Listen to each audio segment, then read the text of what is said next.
recording now. It's happening. Help, it's happening. Help. All right, here we go. Hold on. I had to let that out. Okay. Help. I had a breakfast burrito, and it's taking precedence. It's repeating on you. Yeah, a little bit. All right, here we go. Let's begin it in 3, 2, 1. Coming up on TMS, look out. It's a TNT. What do you tell the hot couple by the lake? Robots learn to cook. Harper Lee finally gets off the pot. Not the kind of pot you're thinking of. Right. Jeff Bridges has shoes. Mississippi loves 50 Shades. Therapy thirds of gray. This isn't about what I almost said. Therapy Thursday and more on this episode of The Morning Stream. Now I think I've got my head around this different dimensions business, but how do I get back to Tokyo? James, go and prevent the confusion in the city.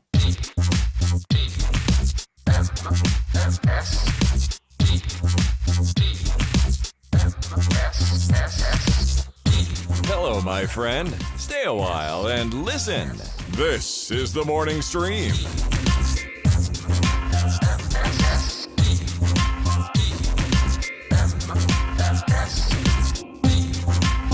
Hello, everybody. Welcome back to The Morning Stream, Thursday edition of The Morning Stream at 9 a.m. on the dot. Mountain Time Zone, the only time zone that matters. Starting right on time. Sweet. Woo! And more video game voice acting by people who've never read those lines before the time that they got recorded. They're the best, dude, these people. James, go and prevent the confusion in the city. That is so great. That is the guy looking at the sheet for the first time and kind of reading it. Just he happens to be standing in front of the microphone. Okay, James, go out and prevent the thing. Oh, wait, that was a take? Oh no, can I do it? No, we Can I don't read it? have Oh, we don't? Okay. See you guys next week. I mean, Right. and I have lots of these, like, how this. Oh, Dennis! Help me! Dennis! They gave the old guy some water. Isn't that great? That's great. Yeah, I have tons Recorded of in a this. bathroom, Yeah, apparently. I have tons of these, like this one. Here. That smell wasn't this toilet. It was a dead body. Yeah, it wasn't a toilet. This is the best smell I It's ever. like just people off the street. Want to make $5? Well, so you got to think back in the, the late 90s when CD audio and games that could do voiceover, because the 16-bit era was all rise from your grave. Like they just had these weird samples, right? Go for it. Yeah, go for it. It wasn't very good, and it was crappy, and it wasn't varied. So suddenly they're presented with this whole new thing of like, oh man, we have to add a layer of acting and storytelling and narration to these things. We'll just have lady up the hall at the other desk do it for us. But it wasn't a brand new thing. Radio dramas kind of been around forever. True. I just don't think they And thought video games were going to be commercial I don't think they thought video games were going to be as big of a deal with that. Right. You wanted how much to come into the studio and record something with some acting? Oh, forget it. Marlene read something once, and she sounded pretty good. We'll just get her to do it. Yeah, she's just in finance. We don't have tax season. Bob has a glass of water. He could do this. I mean, it's, what it reminds me of? It's like podcasting. So you and I very early decided that sound quality was a big deal for us, for Coverville and for my shows. I think that was a priority. So we jumped ahead with that, thinking that would be the norm, and it kind of is now. But there were so many shows that were like, yeah, the thing cool about podcasting is you can just get a plastic comb and some paper I can and just use the built-in microphone on my laptop, and it'll sound fantastic. and I can export it at like 5 kilobytes, and it's going to be fine because this is the Wild West, and Right. that wasn't interesting to me. So I feel like that was kind of what was going on, and people didn't put the priority on it yet, and Right. it's a Well, we weird learned era. We learned it pretty quickly because I think we listened to a lot of podcasts before we did our own, and Oh yeah, said, "Oh God, I cannot listen to so and so anymore." I mean, that microphone's horrible. The content's good, but it's bogged down by quality issues. And it's the reason I started the Instance. was it? Yeah, I was listening to these shows, and they were all just Oh. like, okay, so patch 1.8 is coming out. I'm like, holy shite. Good news, we've just gotten 10 slot bags, so now you can carry an herb as well. And I said, that's not for me. I need to make a show about that. And the rest, as they say, is history. Well, Brian, here we are, making history once again for another Thursday morning edition of the episode of the DMS here. And did you just say the DMS? The DMS, yeah. It's the Daily Monkey Show. Poop jokes and Brian. That's right. Poop jokes and Brian, all time, all the day. Hey, listen to this. I got a great... That would be our morning zoo, like our morning zoo thing. Brian and Poop Jokes? It's time for the morning zoo with Poop Jokes and Brian. I'd give you top billing, though. Because one guy always has to be like have a goofy name, like Refrigerator Box and Joseph. And Joseph. There's always Joseph. All right, okay, let's get to the top of the show. All right, stuff. look at this. Here's the thing I got to tell you about. So last night went to our new favorite sushi place. It's half off Mondays or Wednesdays, Tuesdays and Wednesdays. They do a half off deal. They don't even open till 5, so you want to get there right on time, or else the place is going to flood and get busy. Wow. And cool. It gets super popular. So we go down there, and I'm there with Kim and 2 kids, Carter and Nick with us, and we're all super stoked and can't wait to get some sushi. We love it there. They've never let us down. It's always good. We go in there and we sit down, and I told you about the flaming one, right? The flaming one?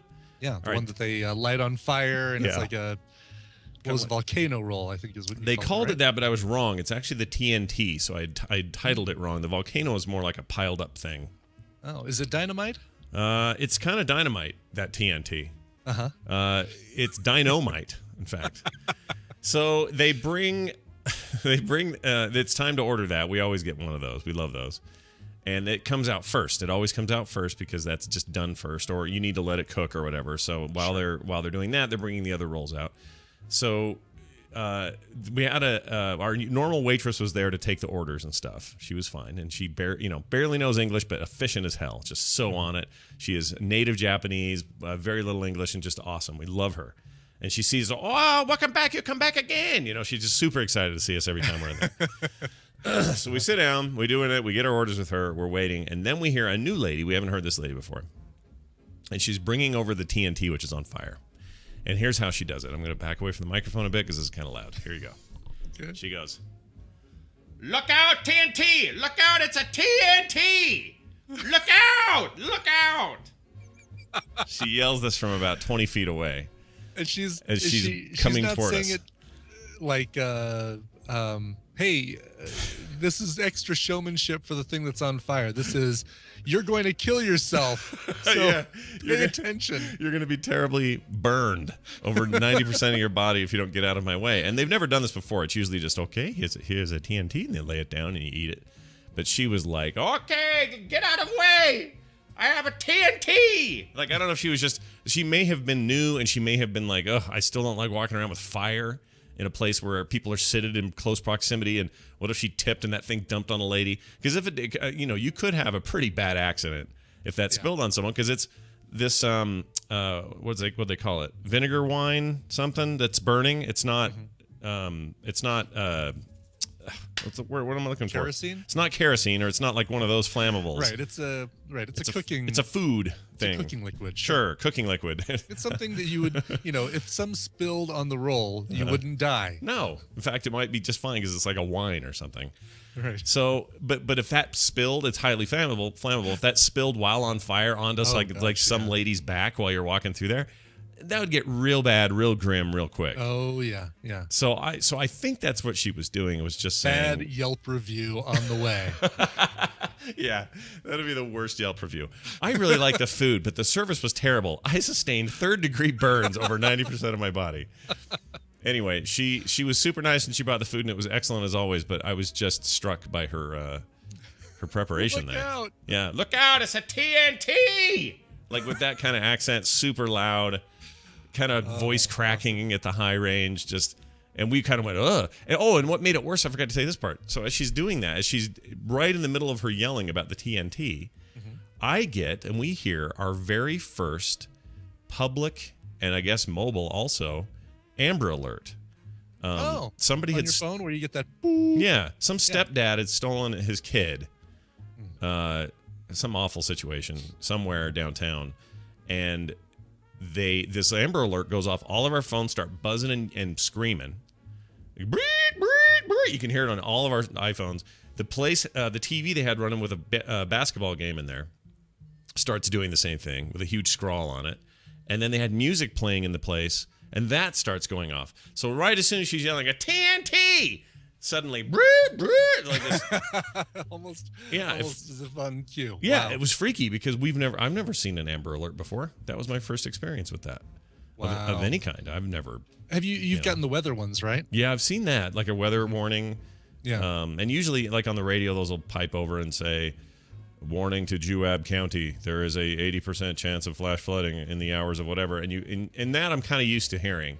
But this thing, it wasn't even like information like voice. It was just straight up these alarms. Yeah, it's very effective because it's a noise you never hear your phone make. Yeah. And so, you feel the buzz in your pocket and you hear it making that noise. You're thinking, oh my God, am I out of battery, or is it spill this in water? Like, is something wrong with my phone? And so it works because it makes you look at your phone and realize, oh man, yeah, all right, that's bad. there's All right, an we're gonna emergency going watch. on. Yeah, we're gonna watch for this description. It talked about what color hair and what car they were in and all this Guessing stuff. a And- blue Ford truck. Yeah, and I think they found him. I think this has Good. already been solved. But the fun. So 3 things are now happening at once: Amber Alert blaring everywhere, lady screaming about TNT coming through, and Nick going, "Well, that sounds annoying," and then me trying to explain to him that this is for a kidnapped kid, not just to annoy his 14-year-old self. Right.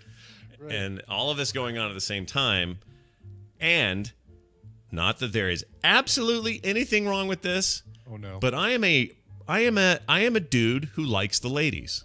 Okay, I like the ladies. Very Ladies happy. Love Sco Joe. Right, I like the ladies. SJ. I like the ladies. They like me. Sure. My wife likes me. All right, that's good enough. Anesthesiologists give you a thumbs up. Thumbs up and good night. But the couple next to us were 2 dudes, and they were making out during this. Oh, really? time. At the sushi restaurant. At the sushi restaurant, not like gratuitously, but like leaning over the table with kind of a elongated sort of kiss kind of action. Oh, well, that's all right. It's totally all right. You're absolutely right about that. But it's still, I'm going to be honest about this. It probably, like it is to them, if they see a dude and a lady kiss, they're like, yeah, right? I see a couple of guys kiss, and it just kind of takes me back. It's like, oh yeah, all right, they're gay. Everything's fine. Everything's fine, everybody, they're gay. So I kind of had that moment. It takes you a second to right the ship. Yeah, but just it's to fine. kinda- It's still sailing straight ahead. Sure, everything just kind of goes, oh, yeah, that's right. Okay, everything's fine. Just kind of catches you off guard. It's not something you see it's constantly. Gay people. Look out! It's a gay people sitting right here. She didn't do that. But so all of this is happening at once. It felt a little overwhelming. I'm not going to be lie. I'm not going to lie about it. It just felt like everything is happening at once. All the things are happening, and they're all things that I'm not used to. TNT coming through, Amber Alert, Alerts. a It's couple like, of gay guys whoa, kissing. give me a second to process. Very weird. But speaking of couples that are getting it on, here's a story for you. Okay. I'm at the park yesterday, not the park, the lake. Mendoza Lake. Beautiful, yeah. Where I do call it that now. That's funny you say that. It is. Oh, it really? is, as far as I'm concerned. I mean, it's called Daybreak Lake, but I call it Mendoza Lake now. Sure, might as well. And I'm jogging / hard walking around the thing and having a good time because it's so nice out. I don't know what happened yesterday. It was like 68 degrees. It was beautiful. Sun was out. It's not winter anymore. It's super weird. So I'm out there enjoying this weather and getting a good walk in, and got a podcast going in my head and whatever. And I'm out to the part where I go around the lake, where usually on the inner path of the lake, it's kind of empty. It's usually the only person I usually see is me when I go around there. Just nobody takes that path. But it's a nice paved path, so it's not like it's a big deal, but there's usually nobody ever there. I rounded a corner by one of the tunnels that you go under for the bridge there. And right around the corner is a middle-aged couple. I would say they probably looked late 30s, early 40s or something. That's middle-aged still, isn't it? Yeah, it's still middle age. All Sure. right. I mean, I know we're pushing, that number gets higher all the time, but Yeah, because we get older and the middle moves up. that's right. I like it. Yeah. I like it. Because science and medicine and Right. practical thinking. Anyway. Thanks, Obama. Yeah, thanks a lot, Obama. So we come around the bend there, or I come around the bend there, thinking I'm not going to see anyone because I never do, and I'm kind of stopped in my tracks by the visual of this middle-aged, kind of frumpy looking bald dude. You know, not that bald dudes are frumpy, because you're my favorite bald dude, but I mean kind of like half balding, kind of just a little disheveled looking dude. Right, little George Costanza-esque. Yeah, 5 o'clock shadow, just look a little rough. Yes, very George Costanza. That's a good comparison. He had glasses and everything. And then with him is his wife. I don't know. But she is there in various degrees of undress. Oh, really? Yeah, they're basically getting it on out by the lake. And I whip around to this thing, and they freeze. And now she quickly is sort of buttoning up her shirt or blouse or whatever you people call it now.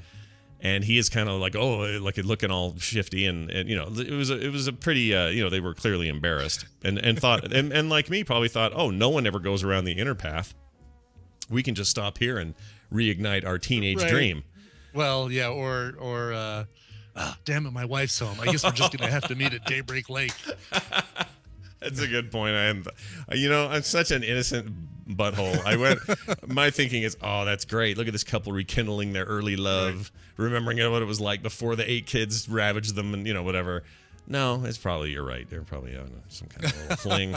But anyway, that kind of thing. Now, so I tell you that story, not so much to tell the story, but to ask you, what would you have? Okay, here's what I did, and then you tell me what you would have done. Okay. I just glanced kind of quickly. I think I stumbled a little bit in my step, but then I just put my head down. Headphones are on, had my hoodie on, and I just I sort of looked at the ground and walked and didn't say a word. I just kept walking.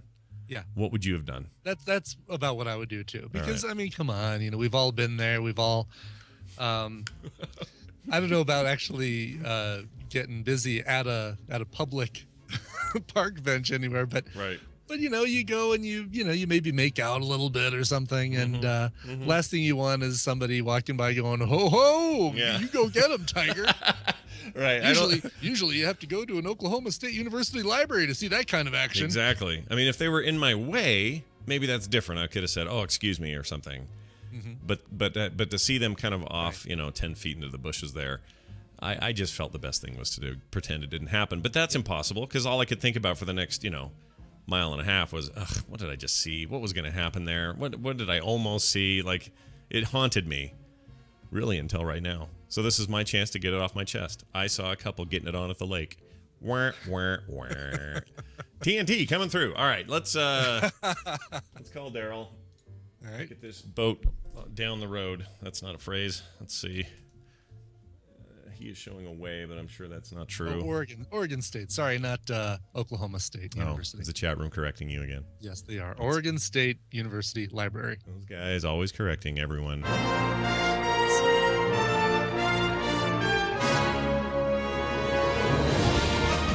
Oh, looky here. It's Stump a Trek Nerd, and it's brought to you by... Asking for help from the wonderful Frog Pants community. My husband was diagnosed with congestive heart failure in August 2013. He was 37 years old. Since that time, his condition has continued to worsen. His cardiologist performed surgery in September 2014 to implant a defibrillator. There are many complications in and after the surgery, resulting in a 4-night stay in ICU. We're trying to raise money for living expenses and medical bills to help us through this rough spot. Please visit gofundme.com/Julie Coleman or donate via PayPal to Salentipy or Salentippy, SALENTIPY @gmail.com. From Julie. Good cause. Yeah. It's funny. I'm looking at the waveform of the show so far, and I can see the peaks where I did the TNT lady. Oh yeah, I'm sure. Like they're out of control. The high points. Yeah, that's pretty good. Daryl, are you there? Oh yes. Oh, good. It's so good to have Daryl on. Daryl's the Trek nerd. Comes on the show and does Star Trek trivia questions with us. It's always fun. Always a good time. We test a little food. We hang out. We make a few jokes, and then we send Daryl on his merry way. All right, Daryl. Let's get to it here. By the way, this week, perfect week so far. Wow. You're nailing nice it. Job. Yeah. I think you're only one down for the year, right? Yeah. No. All right. Someone needs to keep track of all this. Mitsula, you on this? You got this? All right. Watch Trek every day. Here is your question. This one comes in the form of an attached MP3. Okay? All right. Here it is. You tell me what Next Generation episode this clip comes from. Right here. Deanna Troy, is that who you're going to visit? Yes. Your father would be so pleased. Pleased? Well, he was worried that the sexuality program he designed for you wouldn't work. You misunderstand. Counselor Troy is a therapist. Good night. That's an awkward conversation with your mother. Yeah, no kidding. That episode. Like she just assumes that, oh, I've seen Deanna Troy. Yeah, she looks easy. Yeah, she does. Because she's really in touch with her body. Daryl, your 4 possible answers are as follows. A, firstborn. B. Inheritance. C. The outcast. Or D. Hero worship. These all sound like Japanese video games, don't they? They do. Or subtitles, right? Resident Evil 4, Firstborn. Yeah, first Resident line. Evil 6, Yep. Inheritance. Yes, exactly. Resident Evil 8, hero worship. James, go and prevent the confusion in the city. Okay. Okay. Okay, I'll do that. All right. Well, Daryl, you're going to think real hard about this one. Again, it's Firstborn, Inheritance, the Outcast, Hero Worship. While you think about it, let's give you some food for thought, quite literally. Are you hungry? Aren't you hungry? What's a foodie? With the tall box. I vote for one of the two candy bar things we've got in here. I agree. Either the Bang Bang or the Cloud 9. Cloud 9 looks really good because it's got luscious caramel, crunchy peanuts, and soft nougat in rich chocolate. Mine says 6 Dulk. Oh, it's upside down. You're right. Cloud 9. Daryl, get out your Cloud 9 there, buddy. Whip it out. Okay, Cloud 9. Here we are. It looks like the picture looks like a fancy Snickers, doesn't it? Yeah, it does. Yeah. Yeah. It says it's a classic. It's made by Jack and Jill. Luscious caramel, crunchy peanuts, and a soft nougat rich center. This is why they went down the hill to get the water. Yeah, right? Because this thing was all dry. And I'm going to motion that that this is the end of the tall box because we got other boxes we got to move on to. I second the notion. Passed. We only needed 2 votes. You don't even have Gavel McLeod with you. I don't. I used Gavel McBiofreeze for my back. So Monday we'll start on the Marlissa box. Okay. I like that. Newly betrothed Marlissa. That's right. I've seen wedding photos that prove it. Yes. Okay. So I can take Bang Bang home and feed it to the kids. Yeah, whatever you want to do. Sure. Come home and go, Sushi! Look out, it's a Bang Bang. Yeah. Coming through with the bang bang. Yeah, do that and record it. I mean, every time Daryl says something weird like this, and knowing that he lives in Seattle makes me wonder if he Smoke weed every day.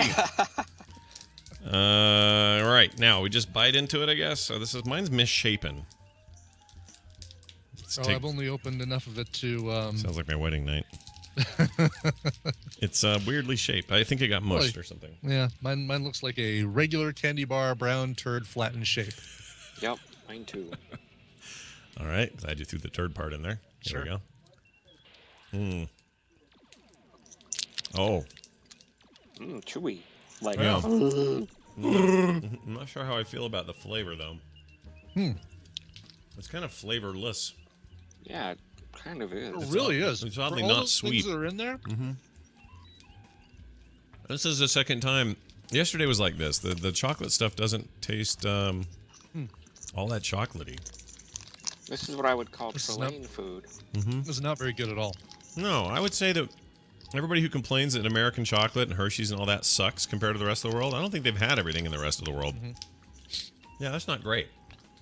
I mean, it's not terrible. It has the right form and it has the right form and look.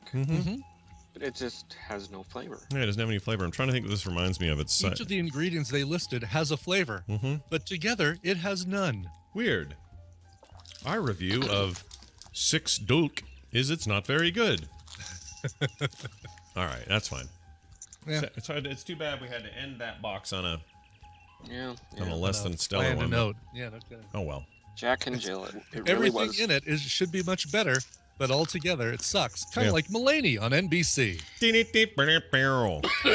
All right. Let's Please dispose properly. Yeah. Okay, I will. Here we go. That's what that sound was. That's Brian disposing of it properly. Disposing properly. So, let's get to birthdays. Got any to do today? We do. That would be Ethan Phillips. He's 60 today. He was Neelix on Voyager. Oh, on Voyager. That's good. He was also on Benson. He continues the long line of Benson actors who ended up on Star Trek. Him and Renee Aubergenois and somebody else. Was there one other Benson actor? Ah, crap. Maybe I'm it was. Sure there was. Maybe it was the guy who played Benson. Was on an No, episode. Robert Guillaume? Wasn't he on an episode? I doubt it. I don't think so. No, but you had your Renee Aubergenois, and then there was Neelix, right? Here it is. Benson actors on Star Trek. Oh yeah. There is more. Hold on, I'm gonna pull it up. Okay, Star Trek, Benson TV series. What? Hold on. Okay, John Downey, who you just mentioned, played Neelix. John Downey. Isn't that what his name is? It's not Neelix. Ethan Phillips. Oh, it says Ethan Pete Phillips, John yeah. Downey. That's wrong. Oh, this Wikia is wrong. Well, anyway. Rene John Downey Auberginois. Robertson. Oh, you know what? Maybe that's the character he played. Oh, I'm sorry. That's the character he played on Benson. Okay. Yeah. The Rene Auberginois, who played Clayton Endicott III, was obviously Odo. And then, what's his name, who played Barkley, was on Benson a bunch. Dude from A-Team. I knew there was more than two. I just couldn't remember who. All right. Well, that's a fun rabbit hole to go down, but that's for another day. Daryl, let's get back to your question. This one about the Next Generation. We played their clip. It's Data and his mom. It's from Firstborn. It's from Inheritance. It's from The Outcast, or it's from Hero Worship. Which do you say it is? Oh, this will be a guess. If I had... Wait, I've just been told. You got 30 seconds! All right, go ahead. Oh boy, there's the countdown. Yeah. If I had... Well, that's... Yeah. That's about how much time was left when that pass was made that was bad from a yard out. This is my 1 yard thing. Oh, let it go. Hasn't even been a week. I'm going to choose B. B is my pass. I feel like it's going into the wrong hands. Oh, so you're going to pass it, and if the risk pays off, no one will talk about it. But if it doesn't work, they'll want your head on a stick. Exactly. Yeah, I see how that works. Real quick, I've noticed something before I tell you if you're right or not. There've been a bunch of videos, YouTube and Vine and other places, where people are playing Madden 2015, and they set up that exact play, where they right exactly where they were on the field. Really? Same Like players, they same can team. Simulate right down to that. Wow. And then they are all running the ball instead of passing it, and getting touchdowns in every single case. Sure, of course. Because that's all it would have taken. Now, I still maintain, though, everybody wants to have his head on a stick for making this bad call, but I don't believe people are being genuine when they tell me, even if they would have caught it, I still would have been mad at the coach. No, you wouldn't have. They would have won the Super Bowl. They would have been hailing him as taking a crazy risk that worked. It would not be this at all. You're all smoking the crack. Yeah, but you know what? You think of it on the other side. Here's this rookie player, right, who gets this like once in a lifetime opportunity to win the game, to win the Super Bowl, a play, like this fantastic right place, right time situation.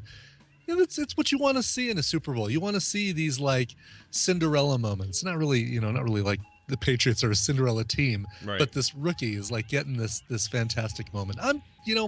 Even if it would have been the Broncos and the Patriots, I would have been totally fine seeing them be like, you know what, that was a cool moment. Good for him. Yeah, but they literally they literally threw the game away. Like they literally lost the game because they passed that ball. Yes, and they had the game. They had the game. And I didn't want them to win necessarily. I don't really care about any of these teams, to be honest. Sure. But because Green Bay wasn't there, and that's all that I cared about. But in the end, it's like, you're absolutely right. Sure, you want it to be exciting, but that was not a risk they needed to take. However, had they taken it and made it, nobody would care. And that's the part I have the biggest problem with, is all these people going, Oh, I know. I think if he'd have made it, we still should have talked about firing Carroll, because that would have been that's playing loose and fast with your team. No, you wouldn't have. Quarterbacking, yeah, guaranteed. They had to do the unexpected, and that would have been unexpected what they did. Yeah. Well, if it would have worked. But now it didn't, and now what do we expect? You know why the other one's expected? Because it almost always works. But this will give them a chance to go back next year and do it again. It's fine. They're a good team. So what are you going to do? Yep. All right, Daryl, sorry. Here's your answer. You said B, Inheritance. Let's see if you're right. Are you? You? Congratulations. Oh, you are. Look at that. You're I a win winner. the Super Bowl of Trek. Data's weird mother comes upon the ship. Turns out she's actually an android created by Noonien Soong after his wife died. She is unlike the other androids, as life from scanners register her as alive. She's also programmed to deactivate at a certain age. I kind of remember liking that episode, though. I don't think it was too bad. It had some interesting questions. I think she annoyed me, but you know, in typical fashion, Star Trek was not. I don't think Star Trek was ever that great at casting the guest actors. Sometimes yes, but oftentimes they were always really over the top and annoying. You know, Worf's parents, or did I say dwarf? I meant Worf. The short one. Luxana Troy. Yeah. The extra stuff just was so over the top. Anyway, there you go, Daryl. Nice job. He is the Trek Nerd on Twitter. And also, you can find him at This Week in Trek at thisweekintrek.com, a fantastic podcast all about Star Trek, and the Grumpy Cast. Check that out as well. Daryl, play a game with us now, please. Okay. It wasn't till this morning when I realized this has nothing to do with Star Trek, but I've selected it, so I will do this one anyway. All right. Real monkey or fake wood?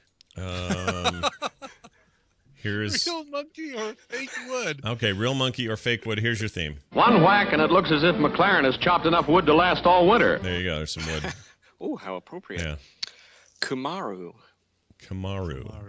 All right, so here's my thinking. All right. Let me break this down.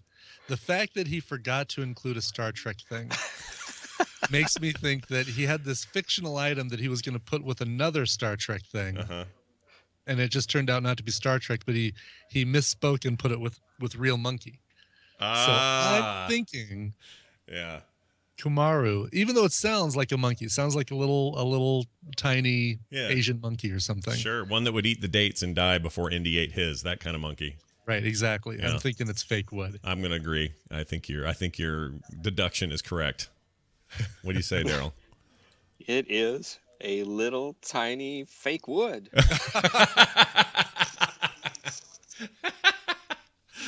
Nicely played. Nice. That's too funny, though. You totally detective that all the way to the end there. That was great. I'm not sure I would have thought that deeply, but that's why we're winners. That's the whole trivia thing coming out. It's that you don't necessarily always think about the answer. You think about why they wrote the question the way they did. Well, Daryl, we've uncovered your secret. Go back to the drawing board. Television highlights of the news of yesteryear. Oh, let's do some news brought to you by. Do you enjoy Magic the Gathering? Yes. How could you? Just kidding. Check out On the Stack, the Magic the Gathering podcast with the Tadpool's very own Mike, Iceworm, and Todd, War Crusher. Each episode, they discuss the latest in Magic the Gathering news, talk strategy, review the law. And that's where the rest of the ad got deleted. What the heck happened there? Hold on. Check out On the Stack on iTunes. Follow them on Twitter. Hold and on. On the Stack, I think it was. I'm going to tell it. Stack Show. I'm going to find it. I can just go to yesterday's. Here it is, iceworm.org/magic, or on iTunes and Stitcher. You can just search for them. Or at Stack Show on Twitter. Stack Show, yeah. I don't know why that got cut off, but there it is. That's annoying. All right. Robots. Yeah. And their arms. Yeah, robot arms. Oh, just for fun, we should play that. Let's see. We find Slats and Mirror as they journey carefully through the tunnels of the robot world. The robot world. Nice. It's a new robot clip. Yep, here's another one. And then why didn't you act when the other robots first rebelled? And more robots. And then there's Veronica. Robot arms. Robot arms. Sure, the robot who teaches the course in humanities. Even Q says even robot. Even Krusty Space Hands calls it a robot. Maybe we've just been pronouncing it wrong this whole time. Yeah, and the weirder bit is that I collect a lot of sound clips that have the word robot in them. Mm-hmm. It's really weird. Anyway, they are learning to cook, it turns out, by watching YouTube. Okay. This seems like a bad move. Bad step towards oblivion here. The robots who use computer vision software to identify objects, tools, and hand movements in cooking videos. That's what this is. That information is then broken down into smaller chunks by simple actions, and when combined together, result in the robots performing complex actions. Yanis Alamononosis, a professor of computer science and director of the university's weirdest name lab, told USA Today's network He said compared the process to that of creating a sentence. In this case, each chunk of information is a word, and the robots learn the appropriate grammar to organize that information. Beep, boop, boop. Beep, Dump boop. the rice into the thing. Boop, beep, boop. That's kind of true, right? Dump the rice into the thing. Yeah. Beep, boop, boop. Please bring me 2 girls and 1 cup. There's different flavors that you can get. Has a different flavor. All right. Thanks, buddy. He says, for example, if you want to cut a cucumber, you first grasp the knife, then you have to bring the knife to the cucumber, then you have to do the cutting movement, then you have to look to make sure you didn't that you cut and see 2 pieces, and so on. Huh. And these robots are learning to do this from watching videos, and then turn around and are making freaking food. Wow. Now, what's to stop these robots from watching videos on how to murder people or how to set fires to stuff? Right. Think about it. You're going to get a bunch of robots that try and do skateboard tricks, grinding the rail, and crash on their robot crotches. Yeah, they're rack their robo nuts. Right, exactly right. Oh my gosh, I can go days watching fail videos. I have a real problem with that. I love it. I can too, but boy, I don't know. My tolerance for the wince-inducing, like the video. Still, every time I see that Norwegian guy who goes to jump on the lake, the frozen lake, and just like it looks like he just cracks his tailbone in his back. I still have a hard time watching that. Yeah, that one's hard to watch. I saw one yesterday where a guy did like a triple flip off of something into the snow and just cranks his neck. So I mean, like I don't know how these people survive. Like that. Yeah, I don't know how they Neck live. and back and tailbone injuries. I don't want to see those in my fail videos. Yeah. But I do love a good fail video. I really do. Anyway, so watch out. The robots are coming. The robots are coming. Harper Lee, you know Harper Lee? Mm-hmm. She's like 1,000 years old. Wrote that To Kill a Mockingjay book, right? She sure did. She was all buddies with what's his name? Played by Philip Seymour Hoffman. Can't think of his name. Yeah, I can't remember his name either. Tita? No, it's not Tita. Crap. Yeah, the Games Master Toy Arch Huckabee or something like that. No, it's like Huck Arch Toy Bee. Chat knows this. Who Dirk Diggler. Who am I talking about? Capote. Truman Capote. Oh, I thought you were talking about the character he played in Hunger Games. No. Truman Capote, because he, if you watch that Capote movie, yeah, he hangs around what's her name a lot, Harper Lee. They're always hanging around. Oh, gotcha. Okay. Yeah. All right. Anyway, she did the. Brad can watch, but he'll have to pay $1,000. Yeah, right. She's 88, by the way. She wrote one book. It was called To Kill a Mockingbird. That was 60 years ago? That was in the 50s. Right. Yeah. She has now decided to put her second book out. It is a brand new book being published called Go Set a Watchman on July 14th. Few knew the book even existed, and even its 88-year-old author had forgotten about it. It was something she wrote before To Kill a Mockingbird, and now it's coming out. Oh, really? Yeah. Okay. So I'd read that. Yeah, it's crazy. I mean, she is one of these authors that is held in such high regard, and everybody has to read To Kill a Mockingbird when they're in junior high school or high school. And up until now, that was her only book. She had only written one book and had become this legend because of it. This is truly one-hit wonder in the positive sense. You had one huge hit, but there were no other crappy hits to forget. Yeah, and would you, boy, I mean, wonder how long that money lasted. I'd be afraid to put out a second book. I would too, dude. Well, it sounds like she I mean, obviously she's agreed to it, but she'd forgotten about it and thought it was lost. So finding the manuscript and cleaning it up and getting it ready, I don't know what that process was like, but it'll be really interesting because now you've set yourself up. You've made one incredibly important seminal piece of work, and that's all you've done. And now you're going to put out another one. Honestly, this is almost harder than, say, J.K. Rowling doing something after Harry Potter or, Tolkien doing something after Lord of the Rings. Sure. I mean, look at how Casual Vacancy was received. Yeah, that was that was not well. I think it didn't review okay, but nobody bought it. Okay, but it was not a huge hit. There was a lot of Well, she got more Harry Peter stuff coming out. She does. She knows where her bread is buttered. Yeah, where her magical bread is buttered. So we'll see how that goes. Anyway, good luck to you, Harper Lee. She seems like a sweet old 88-year-old lady. She does, yes. All these years later, finally getting the stank of Truman Capote off your life. No, he's fine. He's fine. He's fine. He just comes off as such an a-hole in that movie sometimes. Yeah. Good movie, though. Oh, man. I should, I'm in the mood for Philip Seymour Hoffman movies at the moment. I think I could go for a little, picking out a few and just doing like a little marathon over a weekend. Like I want to see, what was the one he did? It was like his last role before he died. And he was, it's just something recent. Like something like, I mean, that just, like New York, I think it was New York mobster kind of something.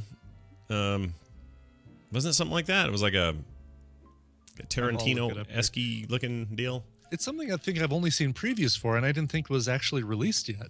Maybe. I thought it was out. I could be wrong. Let's see. Well, I'll tell you. Yeah, let me know. Do you have the internet? Magnolia you got to see, and Doubt is fantastic. Yeah, those are great movies. Happy-ish. A Most Wanted Man. Yeah, Most Wanted Man. That's it.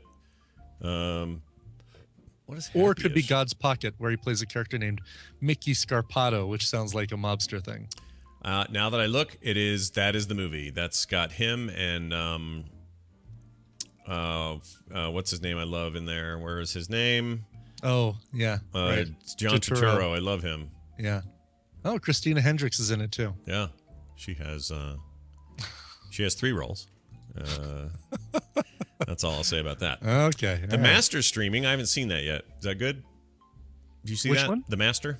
With the Joaquin Phoenix and it's a Paul Thomas Anderson deal there. Oh, yeah, this came out a couple years ago. Had a bunch of Oscar Oscar stuff.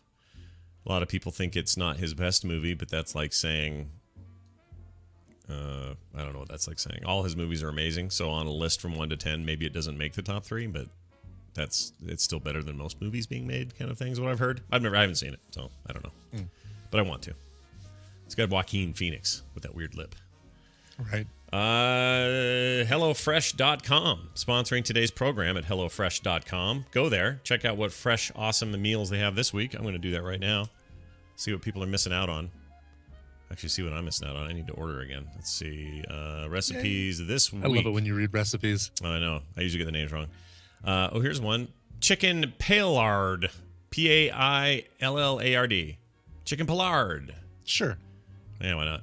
I have no correction for that one. I think that's Paillard. It's got chicken breasts, Yukon potatoes, rosemary, shallow.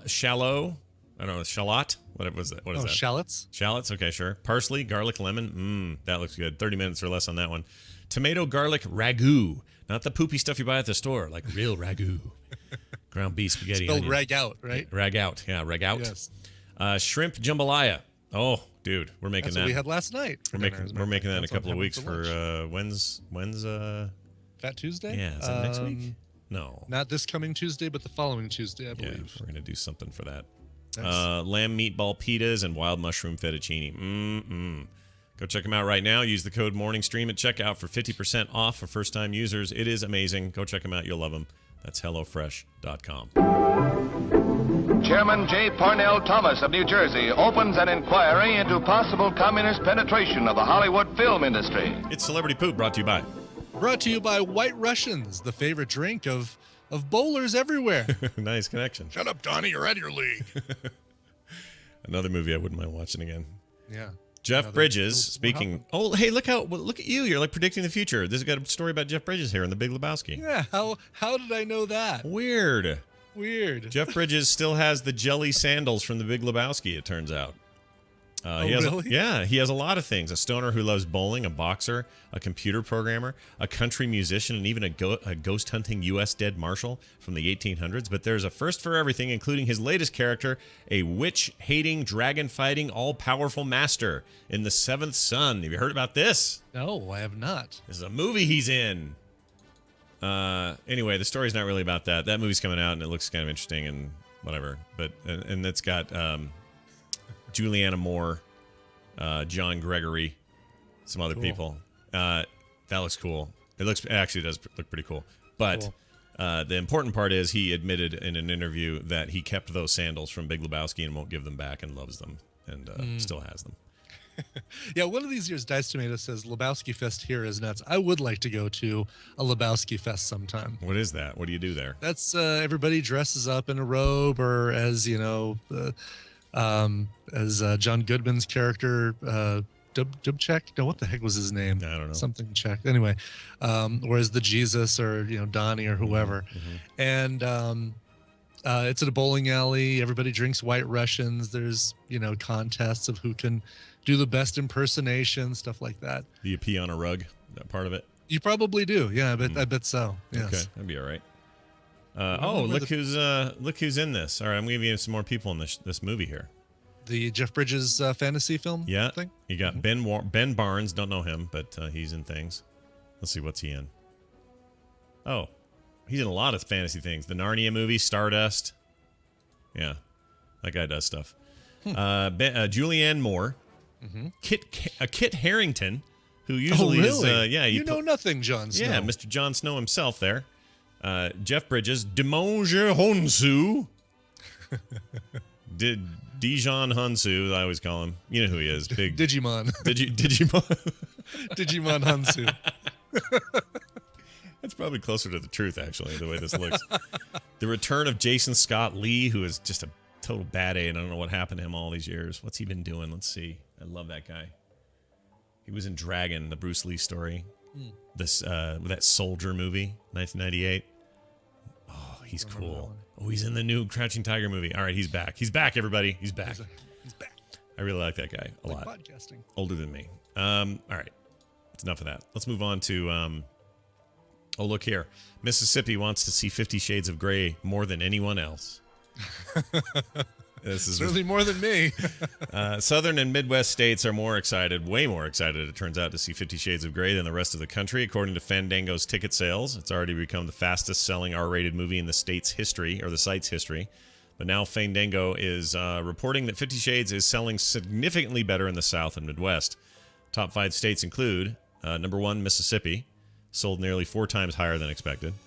Arkansas, West Virginia, Kentucky, and Alabama. Pre-sales performance of 50 Shades against the average sales. Bloomberg Business also points out that readers from those states gave the book really high ratings on Goodreads.com back when it came out in 2012. I think everyone has forgotten that was like what's the Twilight fanfic. Twilight fanfic. Yeah. Yeah. That's doesn't that ruin it? Doesn't that make it dumb? It should. It apparently doesn't. I mean, not to people in Mississippi anyway. You know, this is good stuff. You ought to change the names around, get rid of the magic, and see what happens. Exactly. Oh, he can go out in daylight. Fantastic. Let's get him in the red room. No sparkly people with vampire fangs. Hey, you got a real seller here, sister. That's basically what happened. Right. That bugs me. So I don't think I don't want to see it. I don't care about this. Do I care about this? I don't care about this. No, you don't care about this. No. Nobody cares. You don't live in a state that cares about this. No, clearly it's all in the South. I said to Kim, I said, "Hey, you've got Mississippi blood. You were born and raised there. How you feel about the 50 Shades of Grey movie?" She goes, "I don't know anyone I would go with to see it." He goes, "You don't want to see it, do you?" I said, "No, I don't." She says, "Well, I don't have any friends that probably care either, so she's not going to see it." Nobody cares. Nobody cares. Nobody cares. Who's going to care? Nobody cares. I mean, obviously somebody cares. I feel like I don't know. It's a phenomenon I'm not meant to understand. Obviously, yeah. I mean, the demographic, there's probably a very specific demographic that is more attuned to this, and it's the Harlequin romance reading, bored housewife. I don't know. Yeah. Yeah, it must be. Mm-hmm. I don't get it. But there it is. So if you're hankering to see 50 Shades of Grey, well, now's your chance, because tickets go on sale now. And good luck to you. Do we have any early reviews? I want to see if there's reviews yet. Rotten Tomatoes says, Seventh Son, 6%. I take it all back. Don't want to see that. Oh, no, really? Yeah. Wow. SpongeBob movie, though, 76. That's good. That new one. Mm-hmm. Let's see. Jupiter Ascending. 35. I want that to be good. Oh, I do too. Wachowskis, they're so hit and miss, man. Yeah. All right, here we go. What are we looking for here? American Sniper, Project Almanac, Paddington Bear is 98%. Good Lord. The Boy Next Door, Wedding Ringer. I don't see it. Oh, 50 Shades of Grey. Here we go. No scores yet. All right. Ooh, the Kingsman Secret Service thing's coming out soon. That has 78. That's good. Well, anyway. Seventh Son, 6%. There you go. Avoid it like the dirty plague that it is. All right, we're going to take a break. When we come back, Wendy will be here, do a little Therapy Thursday, and more. Brian, why don't you start us off with music to whet our palates for therapy? I would be happy to do that very thing, and I have to look up and see what I said. Okay, yes, this is cool. This is going out to Ina. I'm pretty sure it's pronounced Ina. On February 7th, my dearest Karsten and I will leave the UK after 2 years and head back home to Germany. In honor of our attempt to bring some British refinement to our new home in Brunswick, I challenge Brian to find a cover of the Village Green Preservation Society that is as sweet as Kate Resby's. Failing that, the Resby cover would be lovely, or you could just play the original. Sad to go, though. Signed, Ina. All right, so Village Green Preservation Society, great song, actually great album by the Kinks. Whole album is really good. It's got that song that HP used for a while called Picture Book, that super earwormy kind of song. But that's an album that I recommend to people if they don't have any Kinks. That's a great place to start, is with the Village Green Preservation Society. It doesn't have You Really Got Me or Lola or Come Dancing or any of their other big hits. It's just a good, solid, fun album. And Kate Resby does do an amazing version of Village Green Preservation Society. However, the one I'm going to suggest, or the one I'm playing, is one that came out a couple of years ago. Now, Ray Davies, who was the one of the brothers, kind of at the forefront of the Kinks, Ray and Dave Davies, got together with the Crouch End, what is it? It's the Crouch End Festival Chorus, and recorded a bunch of the Kinks' greatest hits with a full chorus, a full choir. And the results were just magical, just totally beautiful. And the version of Village Green Preservation Society I picked is from that album. It's Ray Davies and the Crouch End Festival Choir. That's such a bizarre name. Yeah. From the album, the Choral Collection from 2010. Here is Village Green Preservation Society. Here you go. We'll be right back.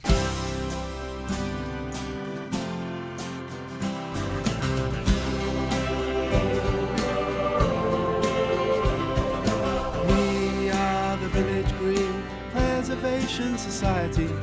God save Donald Duck for the villain variety.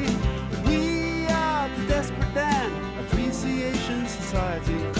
God save Strawberry Jam and all the different varieties. Preserving the old ways, copying the news, protecting the new ways, for me and for you. What more can we do?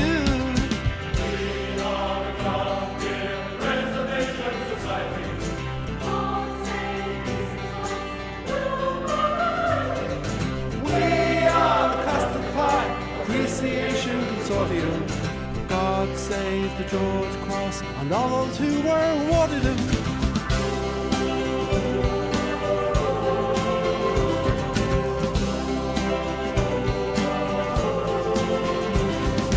We are the Sherlock Holmes, English-speaking vernacular. Help save Fu Manchu, Moriarty and Dracula. We are the Office Block, Persecution Affinity. God save little shops, China cups and virginity. We are the Skyscraper Condemnation Affiliate. Help save Tudor houses, antique tables and billiards. Preserving the old ways, convening the news, protecting the new ways, for me and for you. What more can we do? We are the Village Green Preservation Society. God save Donald Duck for the villain variety. We are the Desperate Dan Appreciation Society. God save Strawberry Jam and all the different varieties. God save the Village Green. God save the Village Green.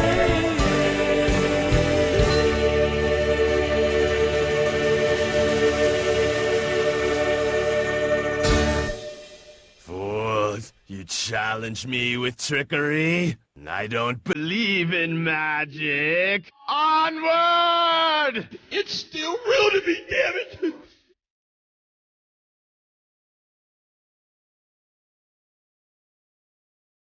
You dump the morning into the stream, and there are many flavors that you can get.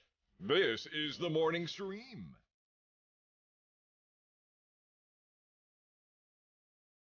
I see a creepy 18-year-old hanging around the mic there. Yes, it's Tristan. Ooh. Who's still going to talk to me even though I said, all right, once I turn the mic off, you're not going to be able to talk to me. What? Yeah, I'm working on it. Yeah, leave it here. Yes. You have no idea what I do you? Nick does this. Maybe it's a son thing. Nick will walk up right in the middle of a show and just stand there and look at me. And he knows I'm like on the clock doing a thing. Like, I can't talk to you right now, dude. Like, he's nonplussed about it. So weird. 1 sec. You can get email, right? Okay, so I'll send it to your email, to your email address. The Tribbit. Okay. Here, write it down here. Sorry. You're fine. Your kids also have, like, multiple email addresses like mine do? Yes. Like, how many email addresses do you need? You're 18. Yeah. You're supposed to just have the one, kids. They experiment, you know? They don't know what they want. They don't know who they are. Well, they have to have one that their parents know about and one they use for Tinder. That's right. Tinder's important. I guess that is still a thing, right? People are into that? People are into the Tinder? Is that a 6? It's like a triangle. That's amazing. Okay. All right. That's a symbol. It's a chemical symbol for boron right there. Yeah. It's not an email address. Okay. Sorry. It's like the secret messages from some secret organization. From the Illuminati. Illuminati, yeah. I like that. Right. All right. We are buzzing Wendy. Let's see if she is. Yay.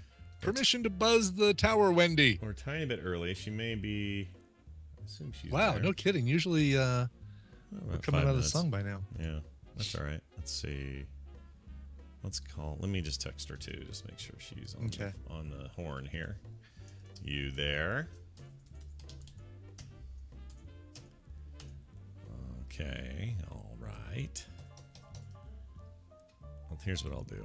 This gives me, I always like these opportunities to save. Okay, so I'll send it to your email. For Tinder. That's right. Tinder's important. All right. Maybe. Okay, I'll save it right there. Oh, you're gonna edit all that fun stuff out? No, I'm keeping that. Okay. Oh no, the parenting email address exchange, totally keeping that. Are you kidding me? Yeah, you gotta have that. That stuff's awesome. All right, we'll try her again. Keep on trying. Do the best we can. Help!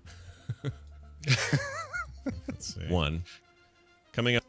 I may as well clean this up a lemon here. It's like we're listening to the greatest hits from the past hour. Well, it's the good stuff. All right, saving. Don't usually get an opportunity to save and make sure my files are good anyway, so this is not a bad thing. That is handy. Yeah. Well, I wonder where she is. Let's see. Let's say calling. Hopefully she's not somewhere without connectivity. You never know. You never know. That'd be a bummer. That'd be a real bummer. Let me try. Maybe her email's what I'm supposed to be using. You there? She might be iMessaging that way. Let's find out. Okay.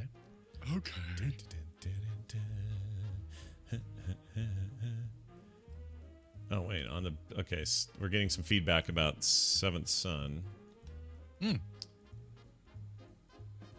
On the bright side, one said, let me put it this way. If you loved Kroll, you will at least like Seventh Son. It's a weird... That's a really weird it's a weird thing, right? Like a really weird... I agree. I think that's very odd. Okay, I'll try her now. I think she's picking up. Okay. Let's see. Maybe. Hello. Oh, hi. Hello. How are you? Hi. Good. You guys are never this early. I know. We're a little early. Sorry. The music Throwing me went off. short. It was a short song, a short intro, and we're just on our game, man. Just We're firing on all cylinders. Yeah. There's no looking back now. How's it going? How are you? Good. Good. It's go ahead. Oh, I was just say I usually eat dinner till the last second, so Oh. that's all I'm saying. I'm hungry now. Well, now you're. Cool. Are you? You No, it's haven't okay. eaten? I'll feel bad if you haven't eaten. No, it's fine. All right. What's here's what I. This is the name of the dish you should be eating tonight. Here you go. My scrite. Scrite. That's is that delicious. your. What was I trying to say? I don't know what you're saying. What? It's Wendy in Sweden, everybody. She is a therapist. She comes on the show. She's also my sister, disclaimer, and we talk about real problems real people have all the time. And here's her theme song. Wendy, it's good to have you back talking about stuff and anything of note happening in your end of the world before we get started here. Anything of interest? Anything crazy? No. No? Not all I can think of. Everything's going all right. Kids are good. Everyone's good. Are they think fluent? Are they fluent yet in the native tongue? Yeah, it's really driving me crazy. Like they are now translating for me when we go to the dentist or with teachers or kids, and Abe thinks I'm an idiot. He's like, "Duh, Mom." Yeah, come on, get with it. Are you kidding? Get with the Rosetta Stone, Mom. I know. Why am I not fluent? But they are. It's pretty amazing to watch. Elliot is, fluent. You should hear him speak. He has no accent. It's amazing. Oh, weird. Well, yeah, the younger they are, I guess the easier this is going to get. It's funny. I was talking to our mutual friend Patrick the other day, who's French, and he was saying, "Yeah, I'm learning Swedish." And I said, "Whoa, you are?" And he goes, "Yeah, my wife's Finnish, but there's a lot of Swedish spoken in Finland and blah blah blah." And so I said, I "Well, wonder wait." what the Swedish word for really is. Yeah, really. I wonder. Oh, I can tell you. But let me just say this about Sweden or Finland. Their second national language is Swedish. Yeah, that's so what he was saying. They all learn it. Yeah, which is crazy. So his wife knows Finnish and Swedish, and some like 2 other languages or something. And I said, "Well, Patrick, how many languages do you know?" And he goes, "Well, I know English, French, Swedish, Finnish, or I'm learning Swedish and I know Finnish." And he's fluent in Japanese. I had no idea.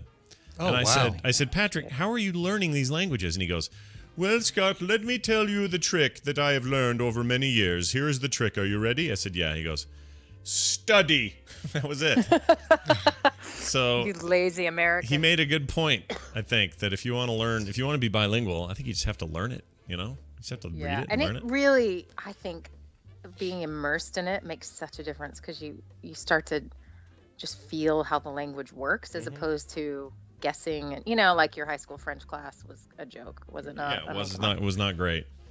All right, you ready for the word what really means in give Swedish? it. Yeah. Okay, here we go. Verkligen. Verkligen. We have to sound- Verkligen. Wow. It's really actually indeed, Deed? Wow. Oh, okay. Indeed. All right. Indeed. Well, how about this? What's this word? Tell me what this is. Here you go. Whoops. Hold on. Why didn't it play?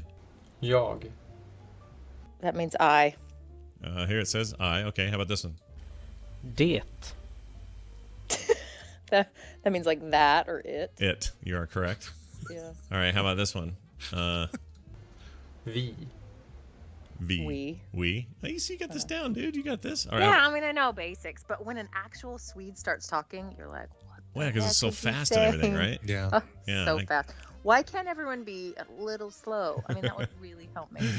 Would help you a lot. Well, if only they could say it as slowly as they do on the training CDs.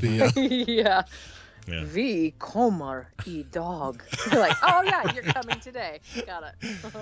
All right. Donde está la casa de Pepe?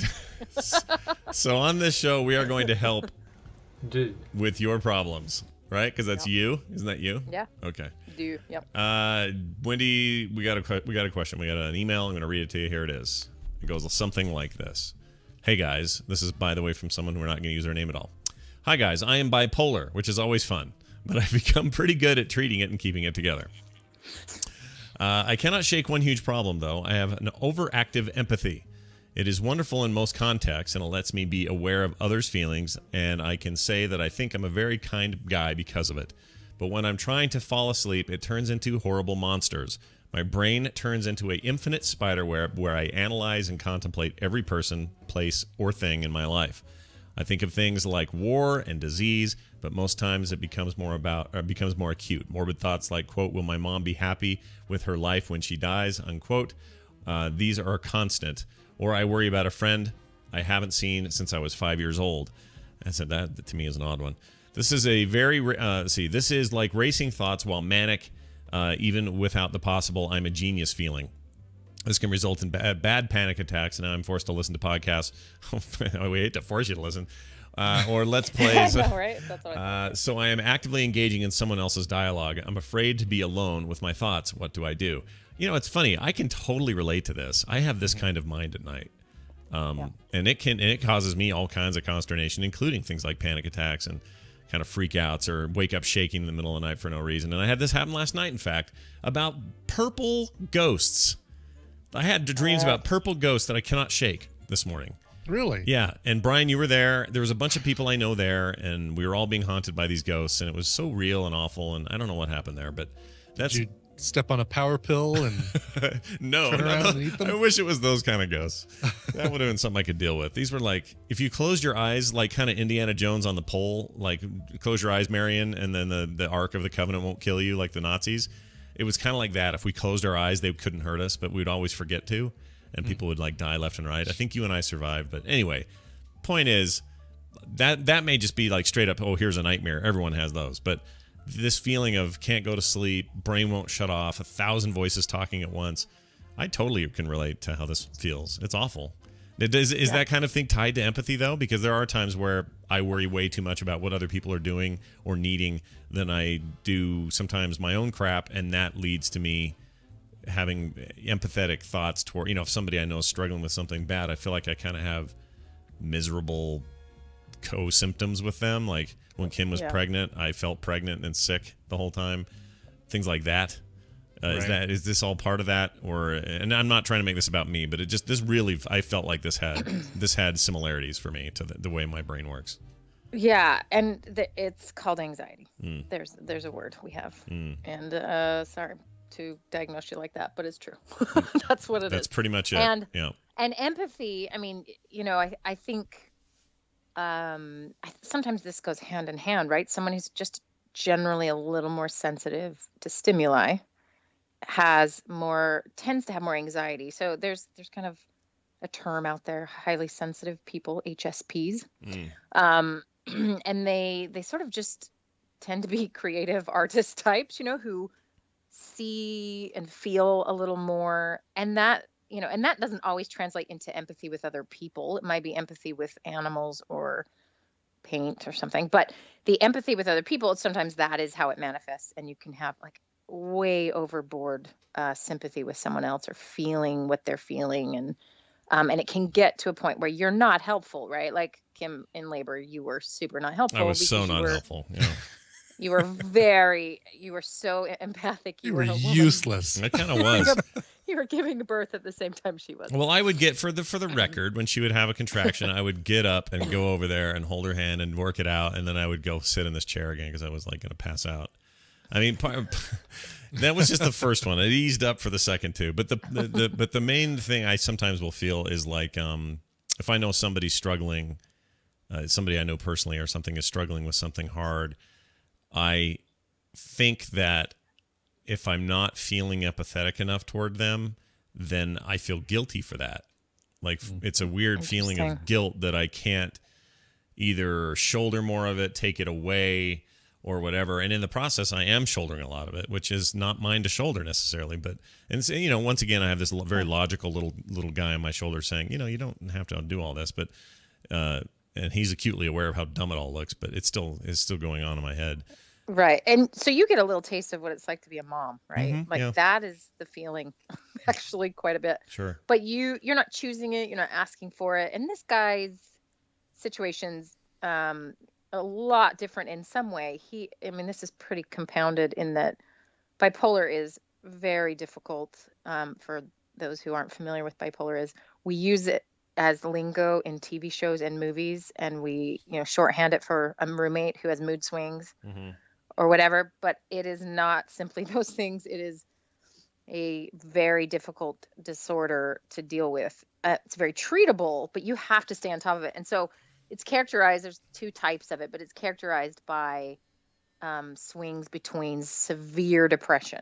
We're not just talking mildly depressed one day. Severe depression and then severe mania. So, in his email, he said, what did he say? I don't think I'm invincible. I forgot the phrase he used. I can't find it either. He says his brain turns into an infinite spider web where he analyzes and contemplates every person, everything, every deal in his life. Right, without feeling like he can't be hurt. So mania ultimately is you have the energy of 1,000, ADD 6-year-olds, and you can do anything, and you're sort of untouchable. It's godlike feeling. I've had people describe that way to me, and it is higher than you can imagine. But if you're around someone who's in mania, it is the strangest thing to witness. It's like you could watch them paint their entire house in like an afternoon. It's like wow. like they're on crack a little bit. Like they have so much energy. It's like 10 Monster drinks. Well, that's definitely not me. I don't. Hey, No. guess what, everybody? No mania in my life. Scott's got no mania. Nope. And so that's like the common one we kind of think of. There is another type of bipolar, which you have sort of hypomania, which is you're a little bit elevated, and that alternates with depression. So if you're going to have one, I would have the one where you get your whole house painted, but it's really terrible. It's much more convenient. Yeah, you get some stuff done. But most people end up shopping, going on like prostitution binges. I mean, they do really dangerous, stupid things because they feel invincible. So this guy is obviously aware of that, is being treated. And I just want to throw out treatment for this is fairly simple if you can maintain it. The hard part is when you feel awesome, you don't think you need your medication anymore. So you stop taking it. It's really about that often. So medication is really helpful. Cognitive behavioral therapy can be very helpful. Family therapy, lots of there's a lot of treatment out there that's really good and focused on this, and you can get good help. This guy has, unfortunately, probably, I'm not diagnosing from far away, but it seems as if he has a little comorbidity going on, that he has a generalized anxiety disorder on top of the bipolar. And when the bipolar is managed, then the other one sort of surfaces, but I'm sure they're tied together. When you said comorbidity, you mean one is feeding the other, one is no, just co-occurring. Oh, I see what you mean. At the same time. Okay. Yeah, and I mean, if you think of depression and anxiety are often hand in glove anyway, because if you are anxious too long, you start to burn out all your circuitry and you end up depressed. So sometimes those things are really connected. In his case, it sounds like the bipolar is its own thing, and then he's got the anxiety that sort of manifests in over empathy for others, or just not being able to shut his head off at night. Worried about world plagues and whatnot. He can't seem to calm his brain. That's pretty common with anxiety, right? So the trick here, and I just want to say this for anyone else listening, he probably knows this. If he has his stuff managed, but people need to be really careful if they have bipolar and then they get put on an antidepressant, because it will often cause them to go, berserk. Like, it's really pretty dangerous. The suicidality risk there is quite high because the antidepressant jacks with the whole system and can make it worse. So that you need someone who knows what they're doing when they're treating these things. What's tricky though is when someone's depressed, they go in, they get an antidepressant, but they're not going in when they're manic. They're not like, hey, what's up? I feel awesome. We should give me some medication. Right. So they may not be reporting it very well. They're reporting the depression. So you put them on an antidepressant and you can cause some challenges there. So just be careful with that. But so anxiety, kind of main treatments for that are the benzodiazepine family. And then good therapy can be helpful. I would go the good therapy route first. Yeah, the benzo family thing, if I had a recommendation based on some experience, would be you've got to the last option. But let me tell you, and if you've got to get up and talk in front of a crowd, sure, pop one of those. You know what I mean? But if you're going to just live your life, don't take those all the time. Right. Yeah. Right. Yeah. Yeah, they're no good. And they're necessary for some people. And some people don't have the dependency issues, but a lot do. The thing about benzodiazepines is they're the only class, I think, maybe there's others, but I think it's the only class that can treat anxiety and doesn't freak out the bipolar. So it might be the only indication, Yeah. a good and low indication to do it. doses and, certain kinds, like I did a lot of study on this stuff, and like lorazepam, aka Valium, is got a longer half-life and a slower taper and a kind of a slower acting thing. Generally, that taking a small dose of that based on a doctor's recommendation is probably a better idea for people than, say, go straight to Klonopin or something that's like super powerful and fast acting and fast leaving and all that. Right, which then gets you to tolerance really quickly. And yeah, it's no fun. It's no fun. So I'm actually going to talk about what to do that's the non-medication route, because I'm a fan of that. But I am also a fan of medication when you need it, right? Thank goodness for morphine is all I'm saying. Like generally that's the best drug ever made. Yeah, Wendy has a ton of it and uses it all the time and has a real problem. I was in the ER once, and my morphine, the nurse I know, she gave me like none. I know. I mean, duh, I'm in agony. I knew she hadn't given me enough. So the next person comes in and I'm like, I hate to sound like a crack addict, but I need morphine or I'm going to kill you. What were you in there for? What was this for? I don't know. It was years ago. I don't remember this. But I love morphine. That thing is it's amazing. Anyway. So I'm not anti-drug is all I'm saying. Okay. So let's talk about what happens. Oh, by the way, I just want to say one more thing with bipolar. There is a therapy that's pretty cool called interpersonal and social rhythm therapy. This should be everyone, by the way, should use this. It's really effective for bipolar because so much of what occurs with bipolar is massive disruption in your daily activities and life and schedule and your social life and your sleeping life, right? Like it just messes with everything. So it's ultimately to help you maintain regular daily schedule and then stability in your personal relationships.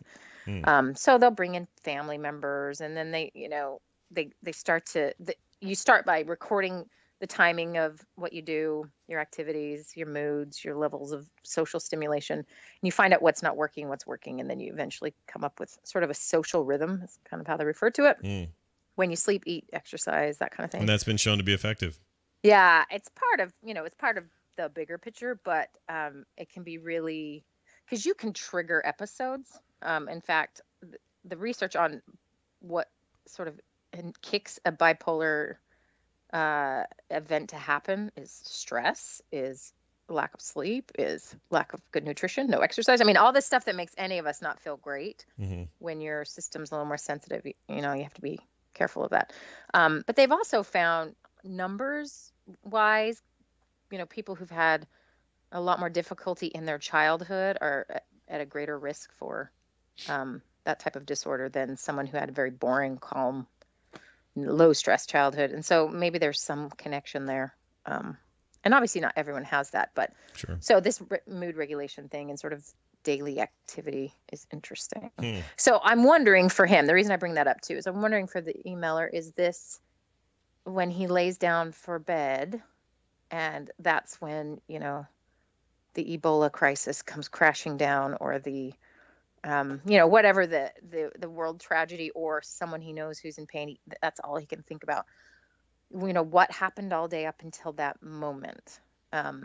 So you guys who, probably have your own version of mild anxiety like everyone does, what do you find makes for a restful night for you that you can shut your brain off, and what doesn't? Can you think of the activities? I can think of 3 things that I try to do, and I often fail at doing, but I still try, and when I do them, they help. And that is this. So the more I can prepare the day before work-wise and have ready and done, for example, notes for this show for the next day, or whatever it is I've got to get done that I know I can get done today, or that can prepare me for that work being completed the next day, I try to do well in advance, so I'm not having to think about all the things I didn't do. So that sounds real simple, but basically get stuff done that I can do ahead of time. Smart one, because that thing that keeps you awake and gives you that anxiety is the feeling of unpreparedness, and so any preparation that you can do,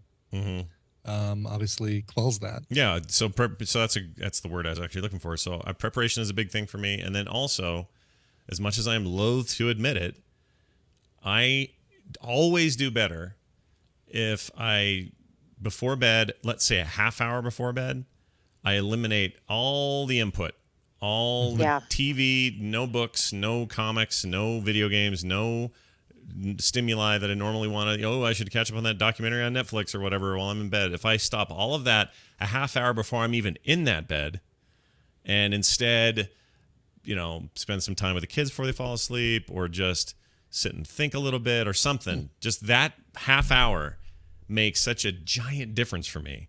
And I can tell you, last night, part of my problem, not being able to sleep very well and having all these stupid dreams and stuff, is because I failed last night. I ended up reading 2 comic books and watched half of a documentary. Speaking of documentaries. About Purple Ghost. In bed. It wasn't even about Purple Ghost, but it's enough to get your head going to where it can't shut up. Like, I cannot get it to freaking shut up. And it's literally like I'm hearing voices. I don't want this to sound crazy, but I can kind of audibly hear my head talking. And it's all these different voices about all these different things. It's not like, that one thing I'm thinking about now and I'm only thinking about that one thing. It's this room full of things yelling at each other. And for me to get that and that's gotten worse as I've gotten older, as I've gotten busier. So for me, if I can just discipline myself to do that, not eat too late is another thing, because your body's processing all this food, and you just that does things to your head. But for me to like have good exercise that day, eat well that day, and then combine that with like padding out my night so that when I go to sleep and it's time for bed, it's freaking time for bed, and not time for the next piece of stimuli off a little screen I'm looking at. It makes a huge difference for me. I'm terrible at doing it, but when I do it, it's great. There's one other thing with that is, and in the recommendations, everyone is an hour before. Maybe a half hour works for Scott, but it's supposed to be an hour. Maybe I'd make it better if I did a half hour. I don't know. You should try it. Or more than an hour. It's also the blue light, right? What you're ultimately doing. What? Kmart. Kmart? Yeah, the blue light special. She's been in Sweden for a while. Yeah, that's right. We don't have Kmart too. Nothing is cheap here, by the way. The blue light of screens. It mimics enough of daylight. The visual stimuli ultimately tells your brain and your body that it's not time to be asleep yet. So you keep yourself awake longer. Your sleep is less restful. This is why, what you're describing is probably the cardinal rule of sleep hygiene, is what we call it in the business. Really? It's sleep hygiene. What do you do before bedtime is crucial, and that at least an hour without blue screen light is really big. And really, if you think about it, that hour can be used to download, look at that word I used, download all your day and like write it out, or what do you have to do tomorrow, like get it out of your head. But then eliminating the blue light matters. That's why it's the same thing with eating. When you're eating and your body's digesting, it's used to doing that in the day, not while you're sleeping. Right. And so it will also keep you up. So you're basically tricking your body to not go to sleep, but it's sleep deprived, right? So this is why we love caffeine the next day to function, because we didn't get the best sleep because, internally we're not following any kind of rhythm.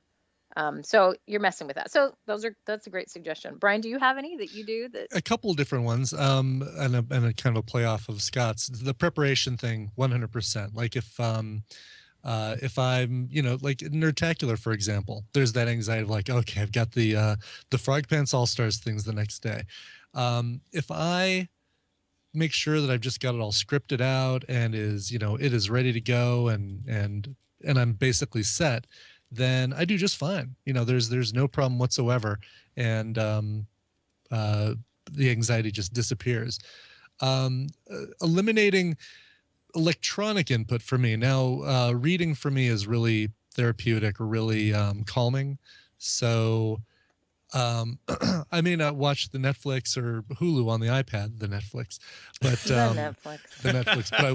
but I will read a book or read a comic or something, because for me that's relaxing.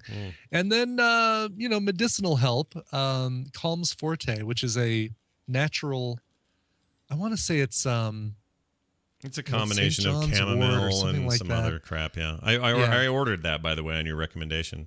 Cool. Have you tried it yet? Yeah, I can't tell if it's making any difference. I think it's. I just may not respond to it because it doesn't seem to be doing anything for me that I can tell. Right. It's all natural stuff, which is good, but it just provides melatonin, right? That's right. Yeah, that's the one you need. Yeah. Yeah. That knocks my wife out. Like my wife. That one works for me. Yeah. My wife will take a little melatonin. Out. Done. Me, not so much. Doesn't work. Yeah, same with Tina. If she takes that stuff, she's got herself tuned where when she gets in bed, she falls asleep immediately. I made the mistake of training myself to read in bed or watch TV in bed. So basically, I lay in bed for half an hour, 45 minutes before I start feeling tired. Yeah. Because I need that, whatever it is that I'm doing that gets me tired is spent in bed. Right. Well, and that's another sort of point of sleep hygiene is that your bed should be only used for two things. Yeah, baby. Yeah, Another thing. Oh. Sleep and knitting. And so if you are doing anything else in bed, you are tricking again your body for what the purpose of laying down right there, Eating so crackers, it's good right? to That's the other do thing. it differently. What? Eating crackers. Yeah, eating Eating crackers in bed. Lots of crackers. Brilliant. So this is something to think about. This is, often with kids who can't seem to settle down and go to sleep. This works pretty well. And that is when they've done their whole routine, you brush your teeth, you do all the stuff, and you get in bed and they can't fall asleep. You don't lay there longer than 10 or 15 minutes. And when it's been that long, you get up and you do the entire routine again. You brush your teeth, you wash your face again, you pee again, whatever you do normally to get ready for bed, you do it again. And then you lay down and then you don't lay there for 15 minutes. It's pretty quickly after that, maybe a night or two of doing this. You're not probably doing it all night, but you may have to do it a couple times. It's like you're retraining what that routine leads to in sleep, and it works. It's pretty cool thing.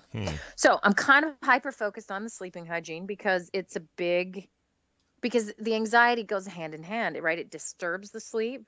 Then your disturbed sleep leads to, kind of an exhausted brain that you probably caffeinate to stay awake the next day, which we know caffeine, its number one side effect is to not let you go to sleep. Yeah, that's true. That's why people drink it. Yeah, and it really has sort of longer term consequences than just that day of your caffeine. As you can talk to anyone who needs, 5 cups of coffee after years of not becoming sleep deprived or whatever, right? So anyway, so sleep hygiene, all good, important. But I'm going to give him a couple other thoughts real quick. Okay. So a listener, who might be listening right now, hello listener, turned me on to this website that is lovely. It's called calm.com, as in CALM. I have this app. It goes with the website, yeah. Yeah, and it is so, just listen to the music right now. Oh, yeah. Listen to that. Don't. I think this will... There was another one like that that would give you... Anyway. Here it is. You hear that? What's funny is the whole thing's like HTML5'd out with like a huge full screen video of like an ocean sunset. Like they're going crazy here. How do I kill the volume? There we go. Sorry. It's pretty intense. And then, but what I like about it is it gives you meditations. So you can have a guided meditation for 2 to 5, 7, 10, 15, 20 minutes. It'll set an alarm so you can stop. You can do it at any time, but what's interesting about this, and if everyone just does this like twice this coming week, you'll be shocked. You'll be shocked at the impact. We're all really bad at getting this self-care done, right? The calm, quiet, meditative, none of us are really great at this, but this is this nice way to sort of make it a little bit easier. It's lovely. Anyway. And they've stuck it right in front of you on a computer screen where you're probably spending a lot of your day and where a lot of your stress is coming from. And it's a great way you can just jump right in. They have apps and stuff too, but this is, a way to stop. And if you do, here, I'll play a little 2-minute one here. I won't play the whole thing, but okay. So here, let's hear the lady. Welcome to this 2-minute pause in your day. Oh, I like her. She's good.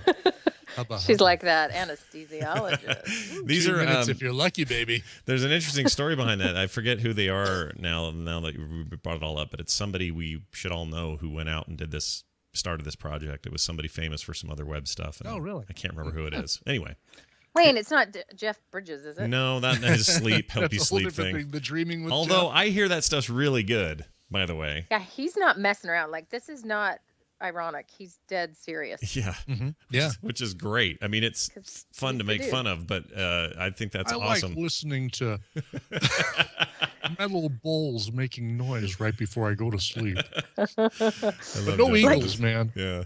It's so fun to have people like him get old because I agree. Because they're just going to say and create and do the things that at that stage of life, someone like that with that enough of that ego would do, right? So we get a glimpse into what it's like to be 60 something. Yeah, it's awesome. Plus he just looks so freaking cool, that guy. I know, he's great. So I'm going to tell you guys about another thing, and then we'll finish up talking about the guy himself, the inspiration for all of this. So I was listening to, I don't know which podcast it was, but they mentioned this, and it's really an interesting idea. It's called anxietybox.com. Okay. And it's a guy, and of course, after the podcast, this is what it says on the front page. Due to whelming. Not overwhelming, just whelming. Just due to whelming demand, Anxiety Box is temporarily broken. So lots of people have been on it. Yeah. But his name's Paul Ford, and he's a programmer, and he had crappy anxiety. And he has the kind that just rips him apart. Like, you can't do this. You're going to fail, is the negative voice all the time in his head. And so he was like, what can I do about this? Well, I know how to program. So he created this idea where the anxiety will ping you in the day. And you can have up to 15 pings a day where it emails you or it sends you a text or, whatever it does to remind you that you're a loser and you're probably going to fail. And what is so genius about this, and I don't know if this guy knows this from therapy. I know he's done therapy, so he probably took this idea from therapy. But one of the most powerful treatments for anxiety is to get your client in the position of knowing and believing that voice is separate. It's a separate person, separate thing. In fact, with kids, what you do is you create a character. So it's like an ugly monster that they color and draw out, and that's Mr. Anxiety. And it's separate from you because it really actually is. It's just a brain glitch that we tend to strengthen or we can weaken it. But when we strengthen it, it starts to feel like a monster. But the problem is we believe it's us. We believe the voice that says, you're going to fall, you're going to fail, you're the worst, your mother doesn't even like you. That voice we think is true and real, but really it's a brain glitch that's just happening on a regular basis. But what we do by believing it is making it much, much worse. So what this guy did was put it outside of you. So you're getting an email from your anxiety. And he described this in the podcast, and it's true when you do this with a client. But when you can get it outside of you, it gives you freedom not to believe it, right? Or to be like, yeah, all right, maybe, but I still got to get that thing done. You're more inclined to listen to that voice if it's coming from you, but outside, yeah, that's interesting. That's really interesting. Because it's in your voice, right? So one thing I've often done with clients is we go back in their history and try to discover where these voices, what they say, where they originated. So, one client heard, you're too emotional. You're too emotional. And so her voice now says all the time, you're too emotional. So if she feels emotional and then the voice says, you're too emotional, well, then she's even more emotional, right? And it's this sort of vicious cycle. Well, what we do is we sort of pedal back through her past, because no 3-year-old child says to themselves, I'm too emotional. Someone said it at some point, or someone implied it at some point. Well, it turns out it was a parent and a teacher. And what happened is that voice morphs from them to you. And so for, 30 years of her life, she believed that she was too emotional and then had all sorts of dysfunctional responses to that thought and believing that thought, right? And so it helps to kind of dismantle it. But in this anxiety box, I love this idea, though, because it's sort of using technology to forcibly remove it from your head. And it works because your brain is dumb when it's inside, but when it's outside, it's not going to hear it. It's the same. So I gotta try that. Worth a look if they could ever fix the anxietybox.com. Yeah, what the heck, man? What's the point if you can't keep your freaking website up? Just imagine the Right. anxiety they're feeling. He's just too whelmed. You know He's what? too whelmed with other things to do. You know what also helped me quite a bit was reading. So Wendy was we've talked on the show a bunch about mindfulness and that kind of training for yourself. Yeah. And a few of those books have been really helpful for me, not just for the mindfulness part of it, but also reading the author's experiences in their lives and how far they've come from a place that sounds very similar or even worse than where you might feel like you are, speaking to this listener. That's really helpful for me. And another one that was, what was that Monkey Mind book? Yeah. Crap. Anyway, that one and the more recent one by that Stossel guy, who's like a big time reporter for, I want to say he's with the Atlantic or something. Anyway, hearing those guys talk about their horrendous battles with horrible phobias and awful anxieties and these are, coming from two relatively professional guys who on the surface look like they got it all going on, but inside it is just a madhouse. And to get their perspective, I find that really helpful because there is this sense of, I've got horrible anxiety and I'm alone. Yeah. And then you read something like that and you go, oh, I'm not only not totally alone, this guy's kind of worse than I do. Like there's real therapy in that. There is, that you're not alone. And I also think, and this is, theory according to me, which is there has always been a contingent of anxiety disorders in the history of humankind, right? Mm-hmm. There's always been a nervous uncle at your family party, whatever. Yeah. But I would contend that it is now everyone's problem. Like there is not a person listening who doesn't have something they can't get out of their head at night at times. So maybe it's not clinical, but I think everyone has moved sort of in this direction. So it's really relevant for many. And reading those books is good. You're not alone, but there's also wow, it could be worse. That's also kind of helpful sometimes to think, maybe mine isn't so bad. And, but really, if we get down to the core of, some things that everyone can do that isn't, it's not medication and it's not necessarily therapy. It's so simple and annoyingly simple. And that is good sleep. Yeah. Exercising regularly. Mm-hmm. I mean, our greatest mood manager that we have studied and we have so much research on now is exercise. Bottom line, it is the best thing you can do. Mm-hmm. The most effective at rebuilding neurotransmitters, the most effective at managing how you feel. It is. And also sleeping. sometimes the hardest freaking thing to do when you're feeling your worst, though, it's right? It's a vicious cycle. Yeah. I know. And then the last one is to avoid alcohol and drugs. That can actually exacerbate all that.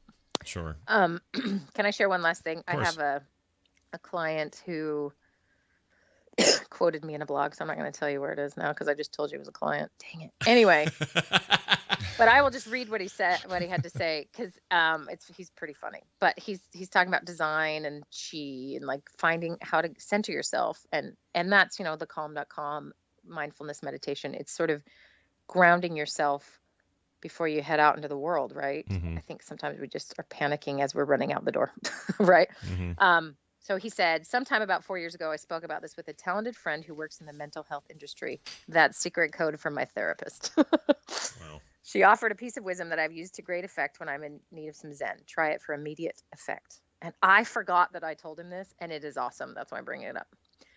I'm good like that. I can't remember any of the stuff I've even said. This is why I hate this podcast. It's because it's recorded. it's documented. Oh, it's awful. Okay, so number 1, set a time limit. Give yourself a time limit to feel whatever you're feeling. Maybe start with 20 minutes. And that is true with anxiety or with empathy for the pain of someone else. Whatever it is you're feeling, if it's getting in the way of you being productive or living your life the way you want to, then set a time limit. Mm-hmm. So literally set a timer. Sit down and force yourself to panic, to worry, to think about the neighbor who has cancer that you're so sad about, to whatever it is, just is this like screaming into a pillow? Is it that kind of thing? No, just letting it all out? It's more like, so anxiety loves a lot of things, and its favorite thing to do is just pop up when you're least expecting it. Mm-hmm. So when you say, hello, Mr. Anxiety, sit down and have some tea with me. We're going to talk about what I'm scared of. It tends to not quite be as cool as it normally is. Mm-hmm. And so it does that, but it also, what you're doing when you give it a time limit is you give it air. You say, fine, feel free to say what you need to say, but I got other things to do. So you set this time limit and you feel whatever you need to feel. This works with grief. This works with lots of emotions that might be sort of haunting you at other points in your life where you're not ready to deal with them. Like you're in the middle of a business presentation, you start to cry because you miss your cat, and you're like, okay, I have a cat in front of me. That's why I said that. Anyway, the time limit's really helpful. Okay, so then the second thing is change locations. When the time's up, get up and move yourself to some other place. Doesn't matter where, as long as it's not the same room. And then the third thing is to change your activity. Do something else. Anything else. Doesn't have to be productive, but it does have to be unrelated to the pile of thought spaghetti you left in the other room. Thought spaghetti. I like that. It's a word he came up with, I guess. Yeah. So it's really giving it some time. It's sort of like an annoying, I don't know, somebody who just needs a minute, a salesman. Sorry, everyone. Yeah. But like they just need 20 minutes of your time, or you can put them off forever and they'll drive you crazy. Just sit down, give them 20 minutes, let them say whatever crazy they want to say, and then stop the timer, go do something else unrelated. Because what we tend to do is we lay in bed and think and think and think and think and think. We don't change locations.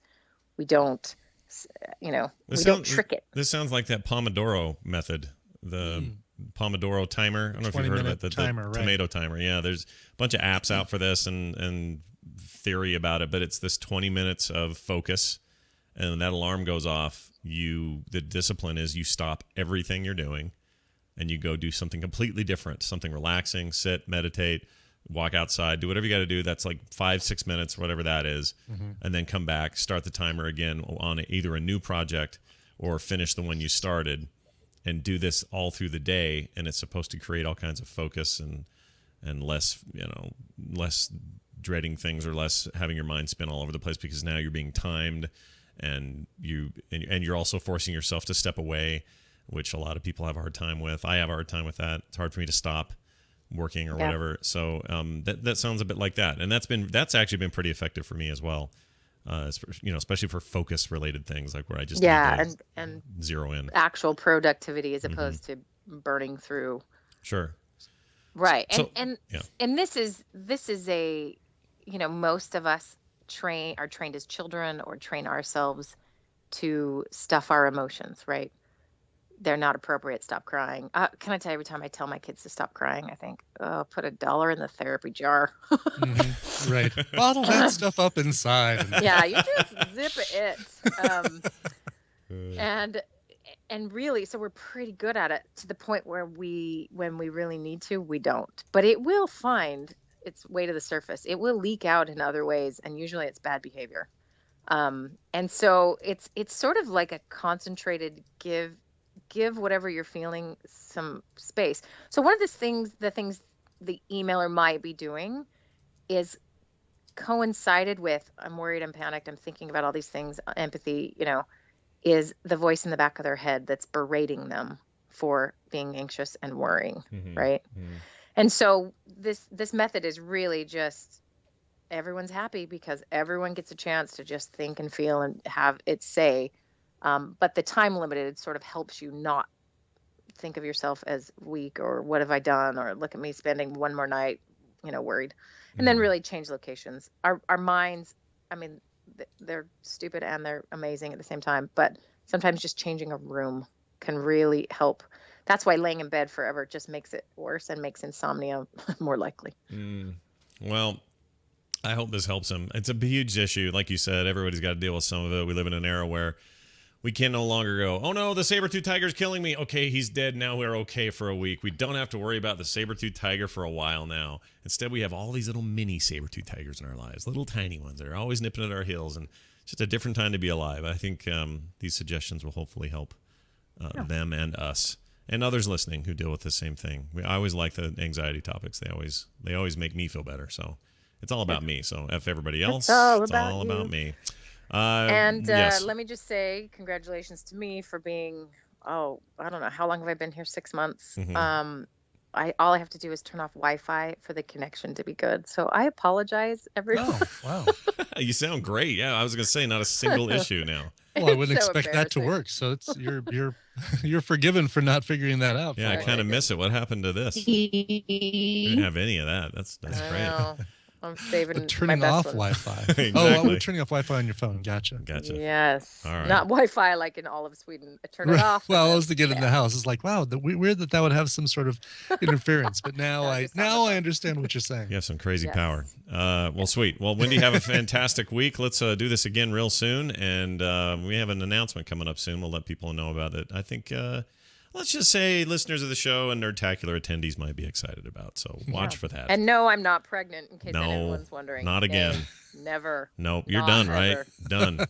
No more In fact, big, I have a child for sale if anyone's interested. slightly used, knows Swedish, takes best offer. Exactly. Totally. All right, Wendy, Okay. stay out of trouble. We'll talk to you later. Okay. See ya. Bye. We'll see ya. All right. There she goes.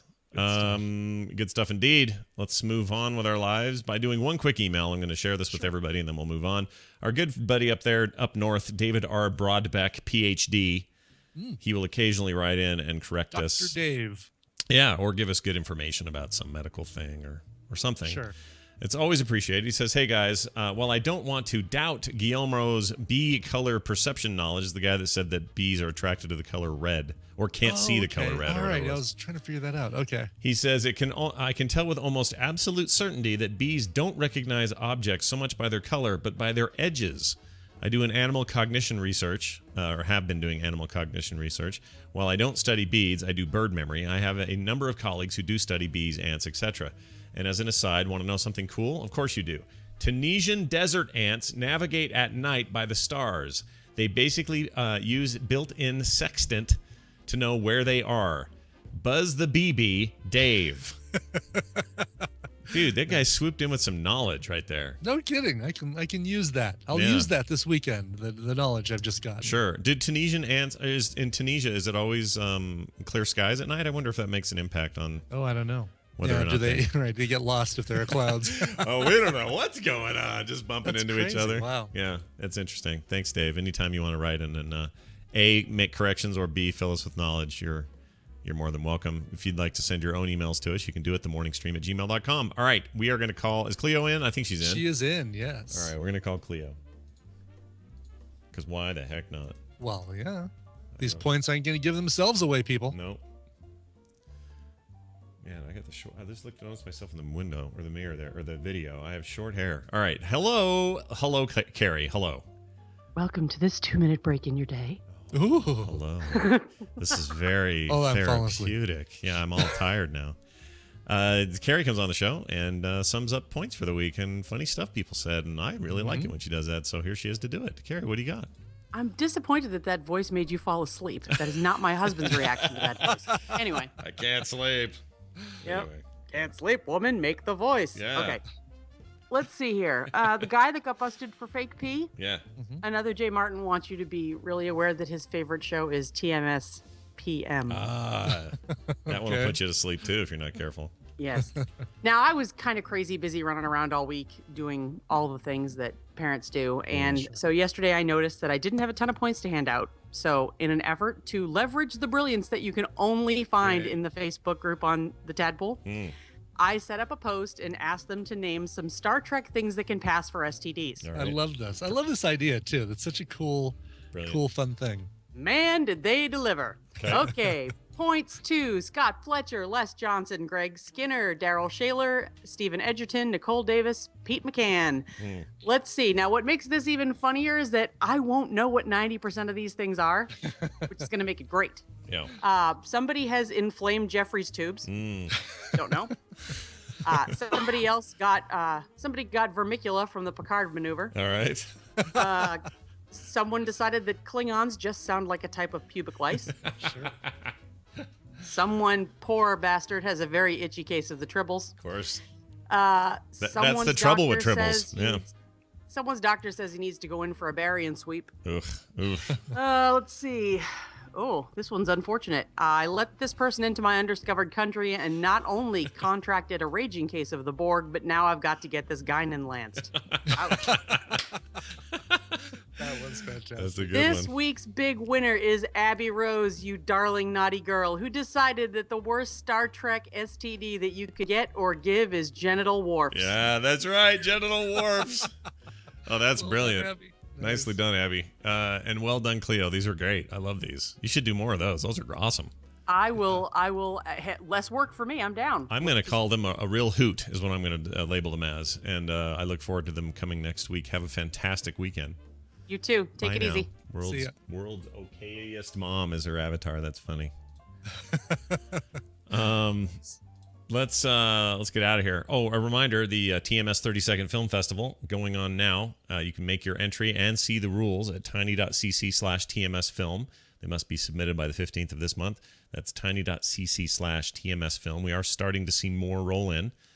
So pretty soon here, I'll be sharing those links out with select judges, myself, Brian, maybe a couple others, and we'll make some decisions about who we think will win. But we'll take all your entries up to the 15th, so you still got time. And you can submit as many as you like if you have multiple ideas. That's tiny.cc/TMSfilm. All right, Brian. I think that's everything. You can call us 801-471-0462. You can find us on the web at frogpants.com/TMS and follow us on Twitter at MorningStream, at Scott Johnson, at Coverville. I think that's it. Very good. Oh, TMS PM later today. 4:30? What time we 4:30. Yeah. 4:30 p.m. Mountain Time Zone. All because of your patronage at patreon.com/TMS. Yes. Thank you for that. And be here for a live show this afternoon as well. TMS, some app recommendations. Sure. We'll talk about Daredevil. Yeah, Daredevil, right? Daredevil, dude. Yeah. That trailer looked great. Yeah. I'm super stoked. Plenty coming up. So be here for that. And what was the other? I was going to say one other thing and I forgot. Crap. I don't remember. No Dan tonight. He's at some con somewhere. Okay. But we'll be talking apps, so that'll be fun. All right, Brian, we have music, do we not? We do, and this one comes to us from Brigal. Says, hi, Rama Lama Lama and Kadinga Da Dinga Dong. This request is for sometime around the first weekend in February, as it is my birthday. I came across the show through the joy of following Tom's tech coverage through the years, and have been enjoying listening to your show for around a year. I also enjoy listening to good music, which for me often leans towards the heavier side of things. As I get yet another year closer to dying, I'd like to request this cover of Don't Fear the Reaper, preferably by the band Sever Your Ties. This band put out just a single album before it dissolved, and this cover from the end of their album takes the original and kicks it up a notch. Actually, several.